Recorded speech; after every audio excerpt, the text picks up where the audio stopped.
Hello YouTube, this is Morgan Airspeed Prime here with my next Avatar novel review. This is going to be my non-spoiler review for Avatar Legends Book 1, City of Echoes, the Jin-focused novel. So straight away, a lot of you might be asking the question here, what is this novel? What's going on? How does this connect or not connect to the Chronicles of the Avatar series? What's going on? I'm not going to assume that everyone is following all my videos and knows exactly what the deal is here. So a little bit of explanation before we get straight into the review.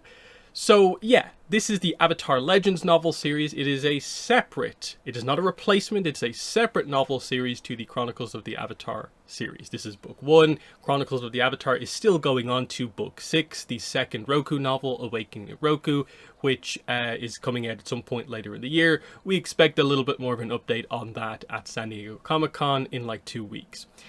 So yeah, Abrams Books, the publisher, has already said that their plan is to have 2 ongoing novel series kind of coming out each year. So 2 books will be released in a year.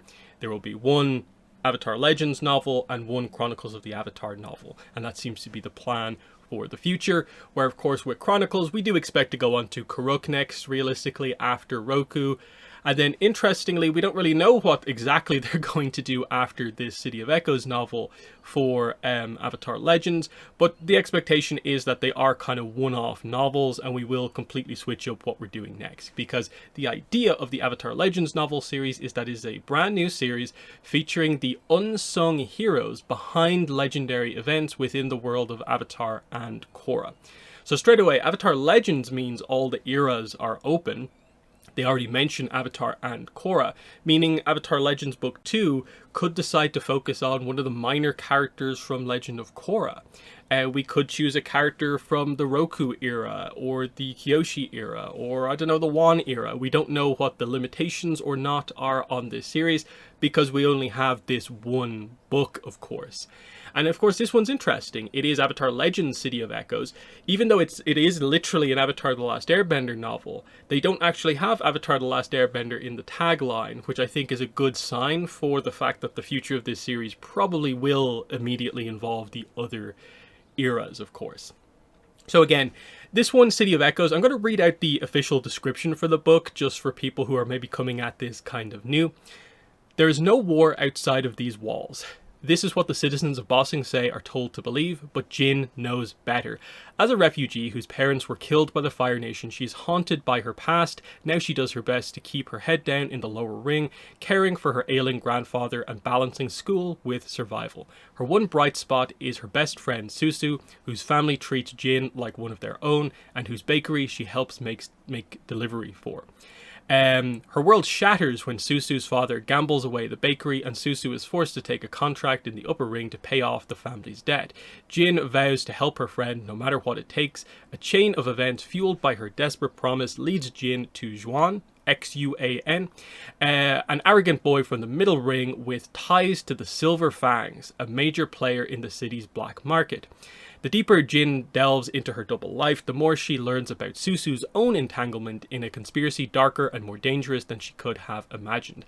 As whispers swirl of the Avatar's presence within the city's walls, the Fire Nation creeps ever closer. With Ba Sing Se teetering on the brink of revolution, Jin must defy the powerful forces that control her city and risk everything for the friend she's determined to save.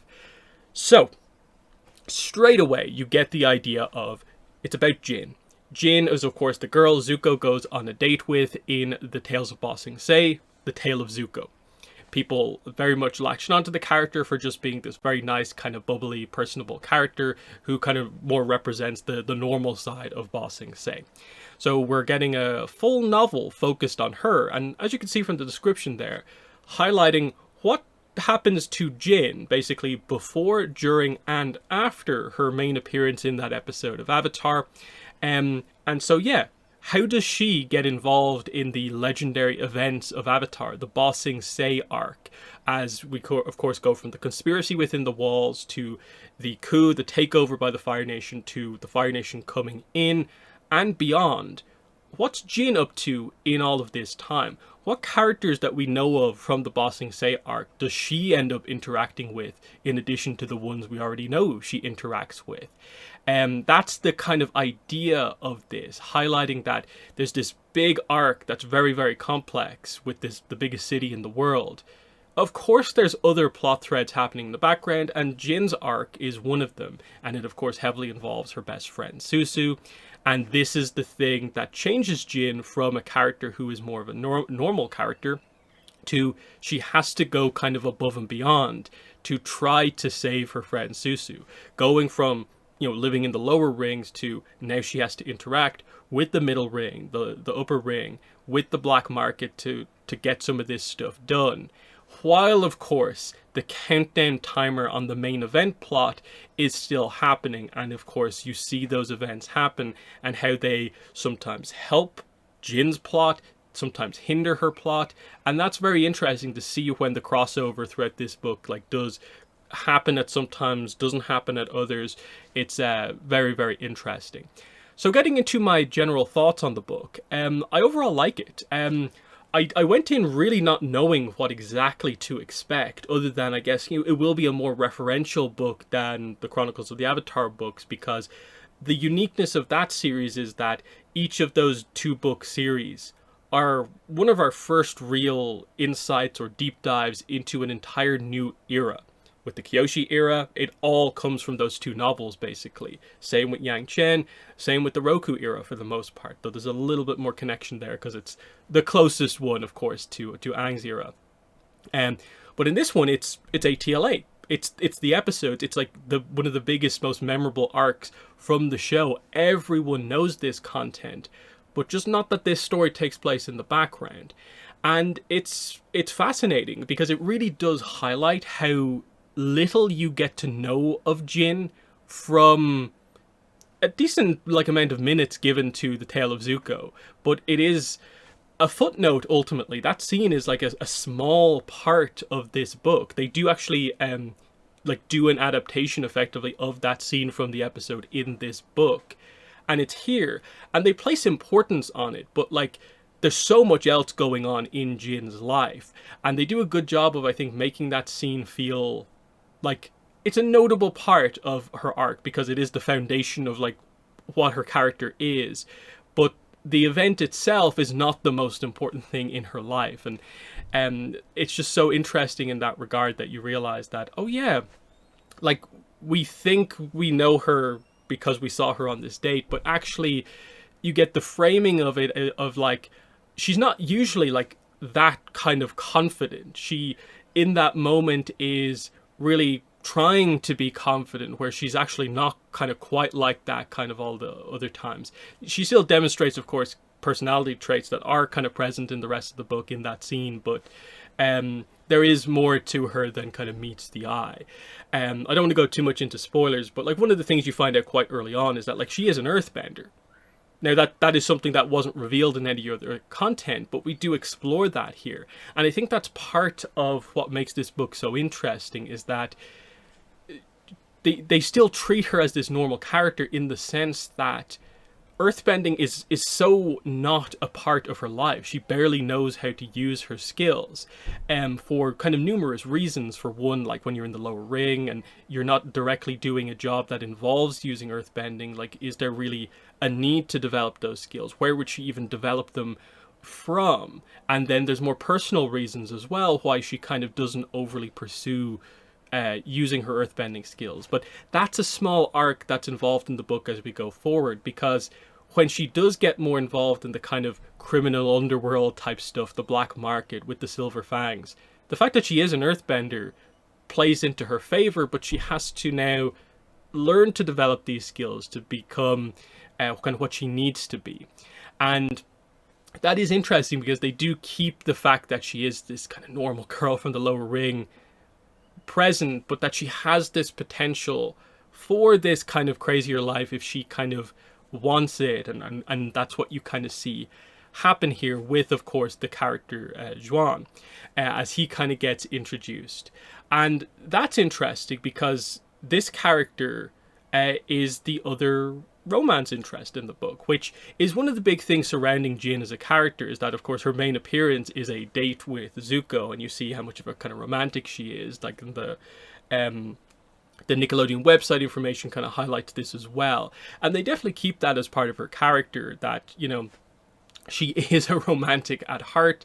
And so this relationship is the main one in the book, more so than Jin and Lee, basically. And they do a good job of building this up of, like, initially she thinks he's just this kind of arrogant son of the apothecary. But you slowly see them kind of come together, because he's the one who gives her the connection to the black market to even have a chance to go after Susu. And they are forced together. So you see the transition happen relatively early on in the book, where we go from the focus is on Jin and Susu and how amazing their friendship is, to now she's kind of on her own to a certain degree, but then Juan comes into her life, and it kind of changes things. And it's an interesting kind of development here, because that's the core of the book, is like kind of those three teen characters, is Susu, Jin, and Juan. It all, I think, comes together pretty nicely. The characterization of all these characters, I'd say there's not a lot that's super complex going on here. The general writing is pretty kind of straightforward to the point. It never overly lingers too much on a scene where you get bored waiting for stuff to happen. It is quite a fast-paced book, given that it's like 320-ish pages. It gets through the content relatively quickly. But does at times leave you wishing that, like, oh, I almost wish we had had more time of just Jin slowly being incorporated into the Silver Fangs before the Ba Sing Se arc kind of makes things go in a specific direction. And then you get to another scene and you're like, actually, I wish we could spend a little bit more time here. So in a pacing sense, I think it actually does a good job. It avoids the immediate trap of, like, the book isn't boring because it's the sort of like background plot to the Ba Sing Se arc that we know. They make it super interesting with the crossovers, with the cameo appearances from certain characters, that sort of thing. And you really are kept up to speed for the most part with, while this is happening to Jin, there's a mention of like this thing happening, and it's like, oh, it's that episode. That's just happened. And it's so interesting when it happens. Like, she meets up with the Silver Fangs, and oh, Lake Laogai just ended. So you know what that means in terms of like the major plot beats and certain things that have happened. And it's so interesting to just see a book kind of do that. Whereas for the most part, like in the Chronicles of the Avatar stuff, we've never really had a super clear, concrete, like giant reference to big material like that before. So, that was kind of cool to get. I suppose Susu herself, obviously a lot of the preview chapters kind of focus on this. If you've read the first few chapters from that, she's kind of cool in that, like, to a certain degree, you'd almost say that like the Jin kind of, to a certain degree, we maybe see in the date with Zuko, is almost like Jin trying to be the very out there kind of bubbly character that Susu is. It's not that Jin was putting on an act or anything like that. It's just like she really puts on that kind of confidence for the Zuko date. But you kind of see how much of a shining light, a kind of beacon of positivity Susu is in her life, because, as I read from the description there, because Jin only has her grandfather and he's kind of sick, he's sometimes himself, sometimes he's not himself. She does very much rely on Susu and the fact that she's kind of part of Susu's family to, keep going. And this is why she is so dedicated when, basically Susu's father is the one who causes the problem here. Susu has to take a contract in the upper ring, and it's kind of taken away in that sense. Yeah, Jin jumps in because she owes this family. She owes the Wen family, is what their name is, everything, and she's going to do what she can to make that happen.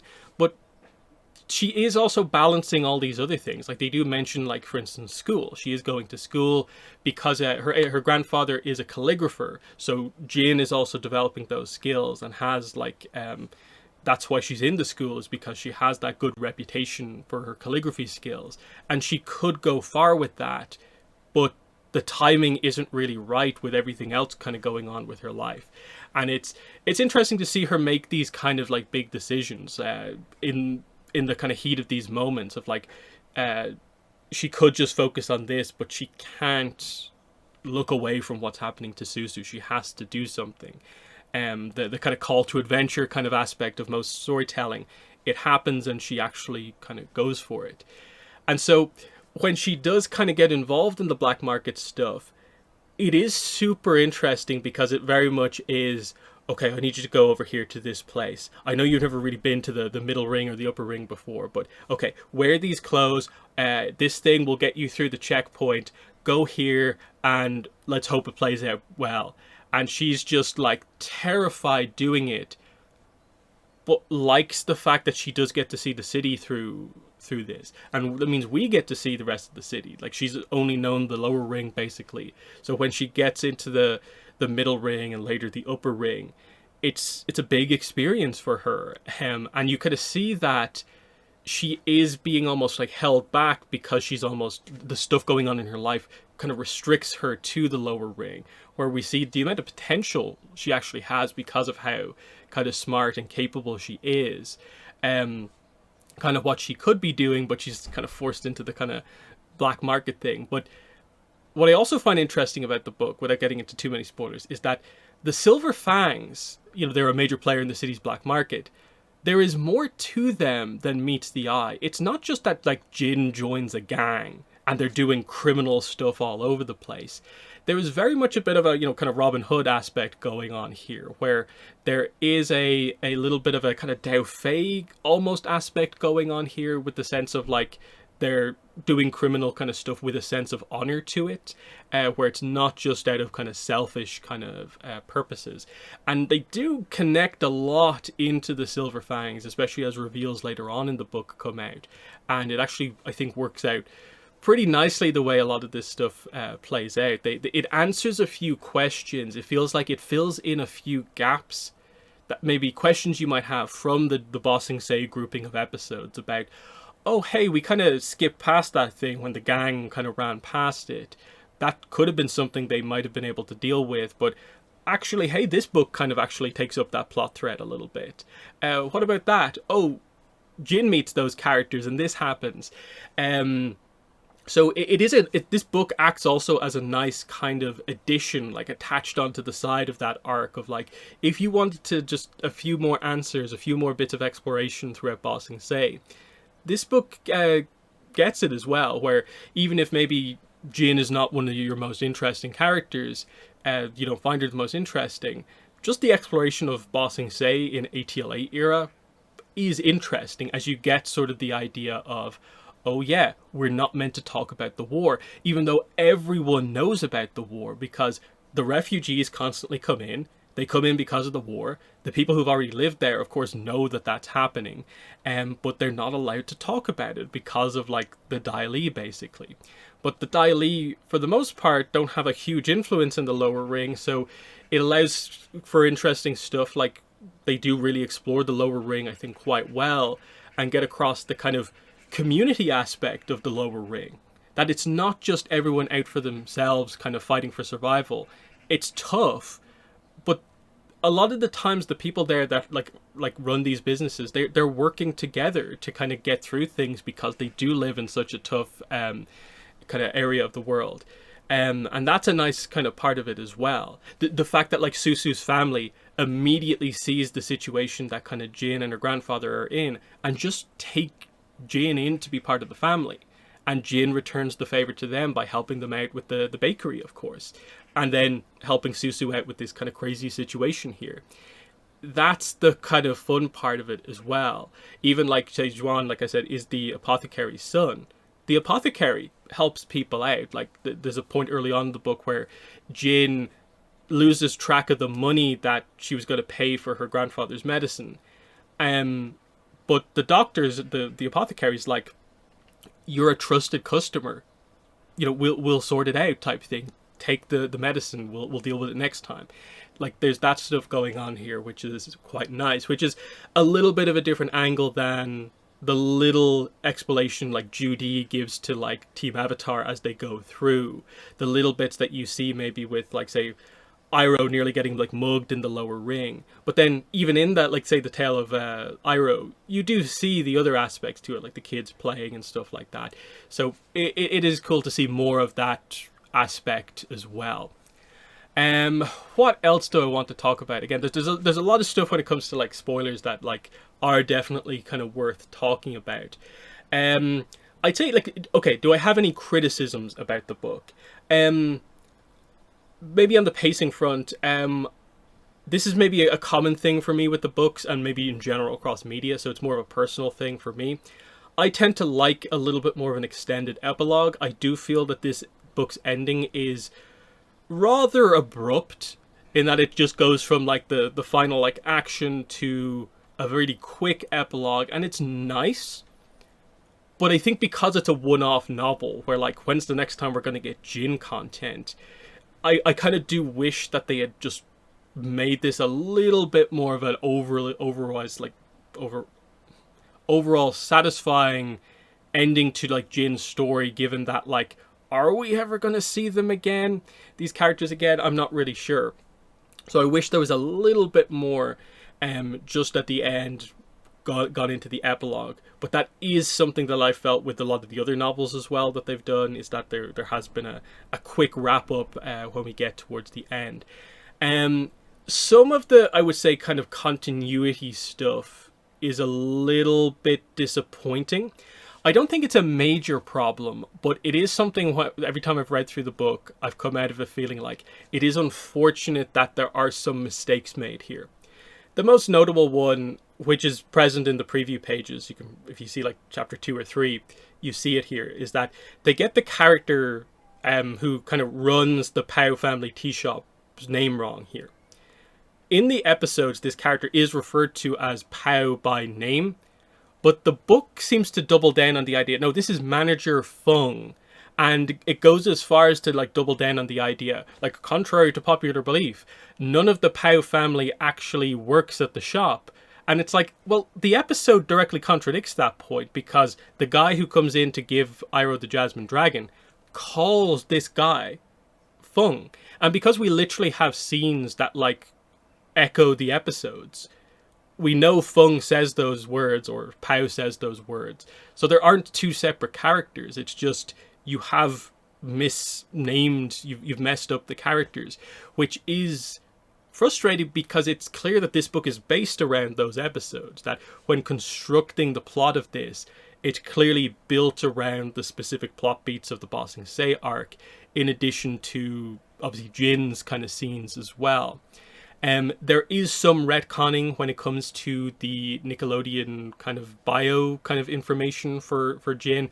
I don't tend to have much of a problem with that because, especially in modern Avatar, like the last like 10-15 years, I think any time we have done stuff with characters who have information that only comes from the Nickelodeon website, it's been either retconned, used exactly as is, or completely changed. So I do view that like old website information, given that it's not like officially available anymore, it's only fan archived. I do tend to view it as like that is awaiting retcon, basically. Now, what's interesting is that what they do in this book is that they definitely base a lot of the aspects around the stuff presented in the old Nickelodeon website information, but they clearly change stuff to account for the story that they're actually telling. So the most obvious one is it's in the description here. As a refugee whose parents were killed by the Fire Nation. Whereas if you read the website bio for Jin, it clearly suggests, pretty clearly, that her parents are still alive and are doing their best to raise their family in the city. There's also the idea that implies as well that Jin was born in the city when the book takes it in a different direction, that she actually comes in as a refugee like 3 years ago into the city. So you could tell that like, okay, we're using what we can, but this is the story with Jin that we want to tell. And I'm fine with that. But then there's a slightly bigger problem when it comes to going home again, where The only thing I take away from it is that they seem to have potentially retconned like that comic almost entirely, but I'm not really sure what the idea here is. Did they forget that that comic exists? But then there is a reference elsewhere in the comic to stuff that is only in that comic, and it feels like what happened here. I would really like to know like how some of this stuff was constructed, because there's so little Jin content. It kind of feels weird that that little content is kind of messy in the way that it's used overall. And I want to be clear, like it's not a huge problem. As someone who kind of thinks about this stuff a lot, it's kind of on my mind.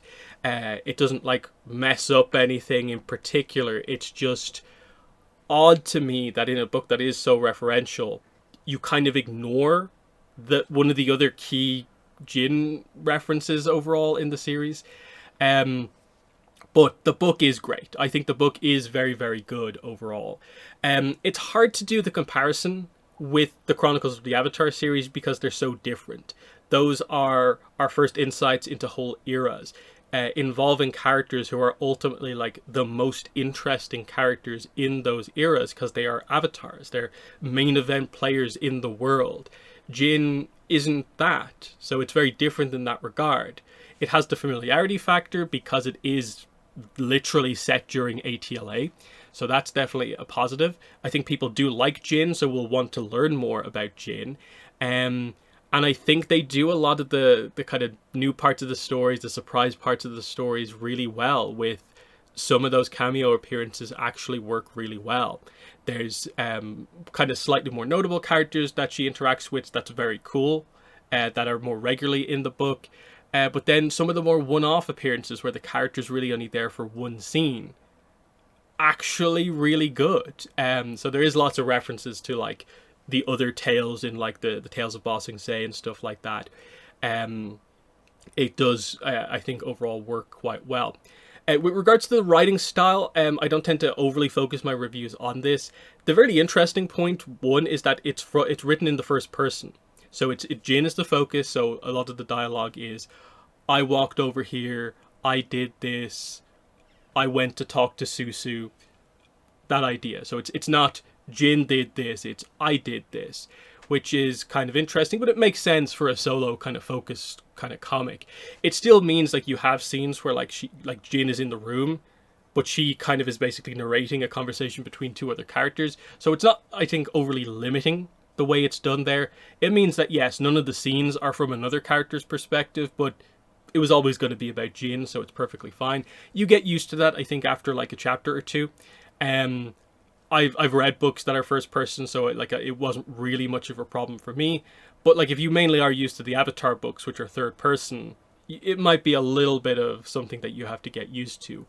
Otherwise, I think, like I said, the actual prose kind of here, just the word to word kind of text of the book, is perfectly fine. It's very easily readable. I don't think there's any confusing like sentence structure in particular. There's no sense of, I think, like overuse of complicated words or excessive use of like metaphors when maybe it isn't required.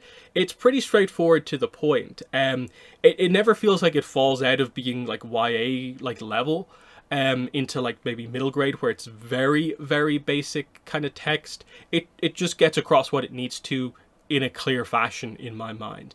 And so, yeah, outside of maybe some slight pacing stuff like towards the end, where it's a little bit of a mad dash towards the end, and I would have appreciated a little bit of a slowdown just to give the characters a little bit more chance to shine, like they do in the kind of slower, earlier parts of the book.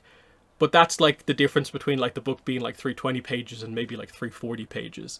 And I always wish there was just a little bit more kind of, especially like I said, towards the end with an epilogue. I think it would have been nice. But yeah, probably got to bring this kind of to a close here. Again, I will be doing a full spoiler review. The rough idea is that I would plan to do that on Tuesday, as in like 1 week before the official release of the book. The book's out on the 22nd. And again, remember, it's out in hardcover, exclusive hardcover with a bonus or deleted scene from Barnes & Noble and Indigo. it's out on ebook, and it's out in audiobook as well. So pretty much every format it's coming out in on the 22nd. So yeah, I'll have a spoiler review a week to go, and then I will be starting chapter analysis videos. I haven't exactly decided on how exactly I'm going to do it. The only thing I probably know for sure from reading the book, and maybe this gives you a slight sense into like maybe like how good or not the book is that I definitely would say I don't think this is a book that I need to do like one chapter per video. I don't think this book needs to be broken down into that level of depth. We'll see how it goes. There are definitely some chapters where there's a bit more to it than others. So the only thing is, like, I think there's like 49 chapters in the book. There won't be 49 chapter analysis videos, but I'm still planning to do like 20 something, 30 something videos to cover all the chapters. I'll see how it goes. It's going to be a large amount of videos to kind of get through. But yeah, there just won't be one per chapter, you know, that sort of idea. So yeah, keep an eye on the channel and you'll see more content on City of Echoes and all the Avatar news and stuff like that comes out. But in the comments, let me know if you have any questions, if you maybe have read the book early yourself, what your thoughts overall on it are. But otherwise, yes, that's been the video. Thanks for watching, and bye.